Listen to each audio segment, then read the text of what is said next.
These players should be on your watch list to join the 100-point club this season.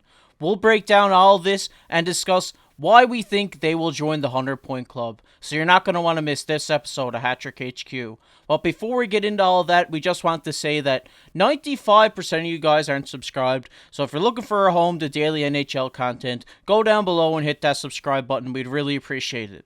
But with that said, let's get right into the first half of this video, which is these players will be in the 100-point club this season. And the first player we're going to talk about here is Tim Stutzle from the Ottawa Senators. Obviously, Tim Stutzle had a breakout season last year with 90 points in only 78 games. I think, a great face-off taker too, at about 42% there. He's been carrying the offensive load in Ottawa for the last little while, and here's who he's projected to play with this season, along the names of Brady Tkachuk and Tarasenko. But we also see that Giroux or Batherson or some of these guys might step up and play with him on the first line as well. But Mark, when I think of players who are finally going to break 100 points, I think the first player that comes to mind is Tim Stutzle. Yeah, no, definitely. You look at the Ottawa Senators, and there's had a bit of a bad season last year. I mean, goaltending wasn't always there, a few injuries and stuff. But when you look at this team, they're such a young team, and Stutzle's so young. I mean, a guy like Brady Tkachuk's young.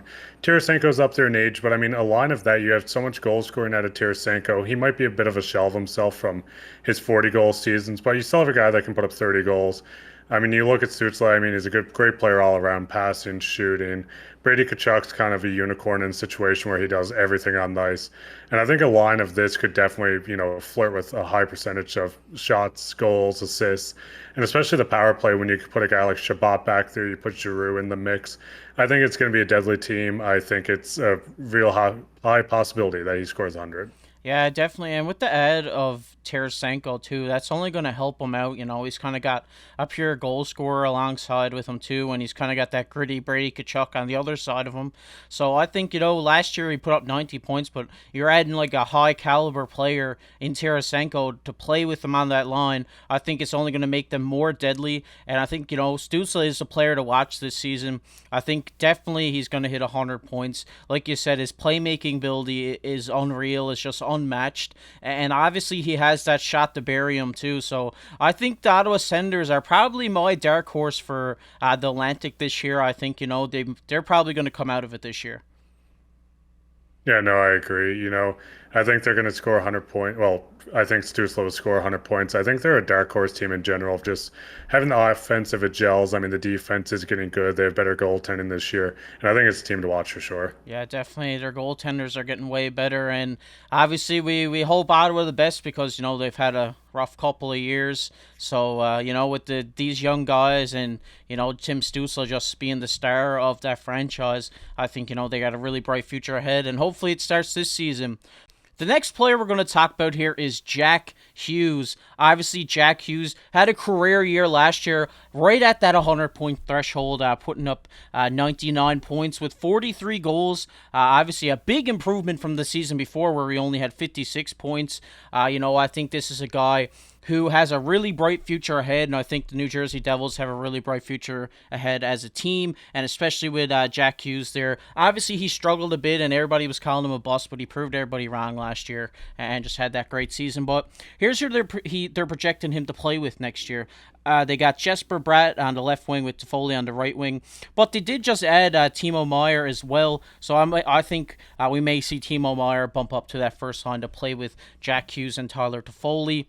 But Mark, like I said, Jack Hughes has been a highly touted prospect and a highly touted talent in this league for such a long time, and it was great to see him finally have that breakout this season that he deserved. And I think this year there's no problem for him to hit 100. He was just on the threshold last year.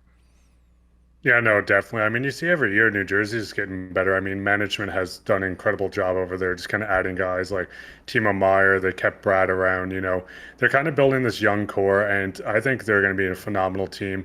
You've seen Jack Hughes last year; he had 99 points. I do think he'll break the 100-point threshold, especially playing with guys like Tyler Toffoli who can score, and Justin Brad who's great on the offensive end all around. So yeah, no, I definitely think this is going to be a year that we could see him hit 100 points, and I think Timo Meyer's another guy to hit 100 points. I think it's Timo time in New Jersey, and I think we're going to see two of these guys hit 100 points for the first time. Yeah, I wouldn't disagree with you there. I think obviously Jack Hughes has a bit more upside, but I think Meyer could definitely break out in New Jersey, especially with all these talents we just listed. And back to Jack Hughes, though, I think playing with a guy like Tyler Toffoli, who I was a big fan of during his time in Montreal, I think with the passing ability with Jack Hughes, I think Toffoli could definitely pop 30 for sure, and that's minimum for me. I think he could definitely pop 30 with the playmaking of Hughes. And I know he had 43 last season, but I might even pencil him in for maybe breaking that 50 goal mark this year. I think Jack Hughes has just been a great player in the NHL, and obviously he had that great year last year. And with the talent that New Jersey has, I think they got a really bright future, and I think they're going to have a great season as a team, and Jack Hughes is going to have a great individual season. Yeah, I could see a situation where it's a 45 goal, 55 assist season for Jack Hughes. And I mean, you even just look at the power play. I mean, you bring in a guy like Luke Hughes, who's going to, produce on the back end on the power play, and all these high talented guys up front that I think, power play points are going to be easy to come by in New Jersey. I think, the 45 goals and definitely the 55 assists with the talent around them. Yeah, definitely. And the one thing that I want to see is the Luke, Quinn, and Jack all on one team. I think that would be pretty cool, but I don't think we'll ever see that happen. But we're going to get into our next guy here, who is Tage Thompson. Obviously, Thompson just came out of the blue last season, the really bright spot that the Buffalo Sabres had last year. Obviously, he had 94 points, 47 goals, 47 assists, and obviously a great faceoff taker as well, 43%. I think, Tage Thompson is the future of the Buffalo Sabres, and that organization has been waiting a very long time for a player of that caliber. Obviously, they had Eichel for a while too, but I think Tage Thompson at 6'6" is just going to be a beast in Buffalo. And as we take a look at what he's projected to go play with this season, looking at Jeff Skinner or Alex Tuch, two great forwards as well. Skinner with 82 last year and Tuch with 79. So I think Buffalo is a team to watch this year as well. I think they got a really young future, kind of the same way as Ottawa. I think Ottawa has a bit more veteran talent there, but I think Buffalo has just such a great development system over there that a lot of these guys came up from the AHL last year and played really well in their bottom six. But back to Tage Thompson, obviously this guy is probably one of the best 6'6" forwards in the league in a very long time. Obviously, with that 94-point season, I think he could easily put up 100 alongside Skinner next year. Yeah, no, you seen Skinner last year. He almost had that redemption season. He had a few seasons where he was almost benched. He was playing fourth line minutes. But, I think with Tage there, I think he's really kind of bringing the guys out around him even more. I mean, a guy like Skinner, I could see scoring, 30 to 40 goals in a really good season, but I think it's highly possible. Alex Tuch is one of my favorite players in the league. He brings the defensive edge, and I think just overall he can help produce. So I think a guy like Tage, you could score 40, 45 goals, another 55 assist season. So almost like a Jack Hughes kind of season. But yeah, no, definitely. I think 100 points is well in the realm of him doing this year. Yeah, definitely. And I think if he, has that 100-point season and these other guys random play well, I think they could be another dark horse team this year. I think, the Atlantic's going to be pretty tight this year, and it's just going to be interesting hockey to watch. I think it's going to be the tightest the Atlantic has ever been, and it's just going to be really fun to watch because all those divisional games are going to mean so much more this season. But we're going to get into our next player here, who is Clayton Keller. A lot of you guys might think that this is a very hot take, and obviously I think it's a very hot take, but I had to throw this on the list because I think Clayton Keller is the only bright spot in the Arizona Coyotes organization right now. I think this guy is going to break 100 this year. He had 86 last year with the roster they had. I think, this guy is a special talent. He's kind of reminded me of a bit like LeBron James for any NBA fans out there. He kind of goes to a team that has absolutely nothing and just is playing unreal. I think, if the Arizona organization can build a good team around this player, I think they have a very bright future ahead. And we're going to take a look at who he's playing with this season, which they got Barrett Hayton, who is a younger player as well as Clayton Keller, alongside the players like Nick Schmaltz. They also have Kerfoot down there, and he could step up and play first line if need be as well. But Mark, obviously, like I said, this is an extremely hot take. But I really do think that Clayton Keller is going to break 100 points this season. And I think if he does, I think, Arizona's going to have to start being like, wow, we really need to get some players to play with this guy. First off, I had PTSD you saying Kerfoot on the first line, so I just had to get that out of the way completely. But, I think this is a huge stretch. I mean, you've seen last year he did have an amazing year.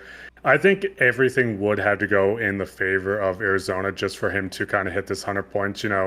I think they're going to have to play him a lot, a lot of luck from his stick and everything. But, he's an incredible player, like you said. He's like the main part of the franchise right now.